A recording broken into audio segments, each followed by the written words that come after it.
Salut à tous et bienvenue pour parler du FC Barcelone. Je suis très content de vous retrouver sur la chaîne, même si, soyons totalement honnêtes dès le départ, ce n'est clairement pas un moment agréable pour aucun d'entre nous, parce que personne n'est heureux aujourd'hui, personne n'est satisfait, on est frustré, on est en colère, et ce que nous avons vu hier ne fait que confirmer, encore une fois, exactement ce que nous avions déjà vu contre Atlético Madrid. On attendait une réaction, on attendait une vraie réponse sur le terrain, on attendait un message fort envoyé à tout le monde, et notamment contre Girone, mais au final, tout ce que ce match a provoqué, c'est la perte de la première place en Liga. Sans caractère, sans maîtrise, sans certitude. Aujourd'hui, il est temps d'être honnête, vraiment honnête.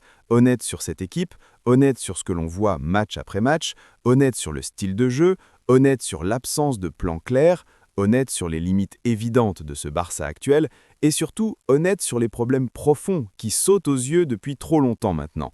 Donc, mettons tout sur la table et parlons clairement. Avant d'entrer dans le fond du sujet, remettons quand même certaines choses au clair.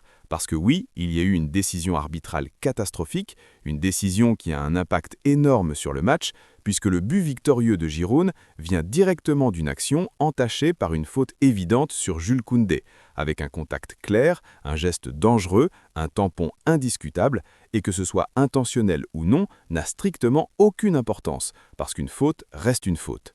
La vraie question est donc simple. Pourquoi la VAR n'intervient pas? Pourquoi cette action n'est même pas revue? Pourquoi on laisse passer ce genre de situation? Et c'est là que le problème devient encore plus grave, parce qu'on a l'impression d'avoir des arbitres dépassés, incapables de gérer ce genre de moment, et une VAR qui, au lieu de rassurer, renforce encore plus le sentiment d'injustice, au point que lorsque la VAR se trompe, l'erreur paraît presque volontaire. Et je m'arrêterai là-dessus. Mais il faut être très clair, cette décision n'excuse absolument pas la performance du Barça, parce que Girone est une équipe en difficulté cette saison, une équipe qui lutte dans le bas du classement, une équipe qui ne devrait jamais être capable de mettre Barcelone dans un tel état de panique. Et pourtant, regardez le nombre d'arrêts que Johan Garcia a dû réaliser une nouvelle fois, parce qu'on s'est encore reposé sur notre gardien. Et le vrai problème, c'est que ce n'est pas un cas isolé, ce n'est pas un match exceptionnel, parce que lorsque ton gardien devient ton meilleur joueur semaine après semaine, ce n'est pas un compliment, c'est un signal d'alarme très sérieux. D'ailleurs, Johan Garcia l'a dit lui-même après le match, il a expliqué que l'équipe concédait beaucoup trop facilement, beaucoup trop souvent, et que même s'il fait des arrêts, ce n'est absolument pas normal, surtout quand il pensait venir à Barcelone pour être mieux protégé que lorsqu'il jouait à l'Espagnol, alors qu'au final, il vit exactement la même situation. Défensivement, cette équipe est beaucoup trop exposée, beaucoup trop fragile, et peu importe les joueurs alignés ou l'adversaire en face, dépendre constamment de son gardien n'a jamais été et ne sera jamais une recette pour gagner des titres. Et cela nous amène directement au cœur du problème, à savoir le style de jeu. Parce qu'on entend toujours la même excuse après ce genre de match, à savoir que le Barça a créé beaucoup d'occasions, qu'il a manqué de réalisme, que s'il avait mieux fini, il aurait gagné, mais cette excuse ne tient plus, parce que le football fonctionne aussi dans l'autre sens, et si tu encaisses moins de buts, tu gagnes aussi. Ce système oblige le Barça à marquer 3, 4, parfois 5 buts à chaque match pour espérer gagner, parce qu'il n'y a pas de vraie base défensive, parce qu'on sacrifie l'équilibre au profit de l'attaque.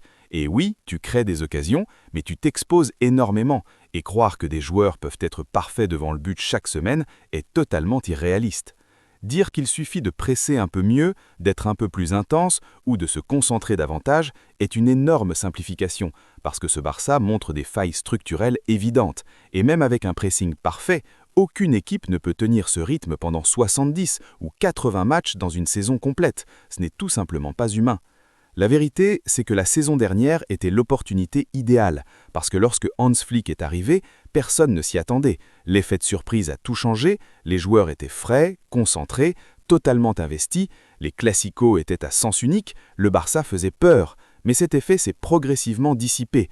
Les adversaires ont compris, ils ont analysé le système, ils ont identifié les failles, les espaces dans le dos, les passes à jouer pour casser cette ligne défensive très haute, et cette saison, le Barça a été complètement décrypté. Et quand tu refuses de t'adapter, quand tu refuses d'ajuster ton système, tu finis forcément par être puni. Le football moderne repose sur l'adaptation permanente. Les meilleures équipes d'Europe évoluent constamment, et aujourd'hui, Barcelone stagne dangereusement.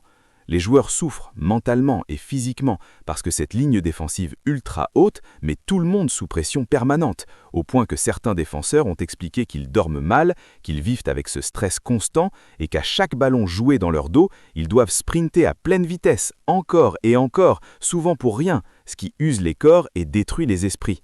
Et malgré tout cela, il faut être juste, parce que ce n'est pas uniquement la faute de Flick, puisqu'il a été abandonné par la direction, et ce qu'il a réussi à faire la saison dernière avait relevé presque d'un miracle. Mais il a demandé des renforts, il a demandé des ajustements, et il n'a absolument rien reçu. Si le club n'a pas d'argent, alors qu'ils le disent clairement, parce qu'on ne peut pas continuer à parler de grandeur, de projet, de futur radieux, tout en laissant l'effectif s'affaiblir, surtout quand le mercato de janvier a été une véritable blague, sans solution, sans renfort défensif et avec une naïveté qui se paie aujourd'hui. La défense crie à l'aide depuis des années.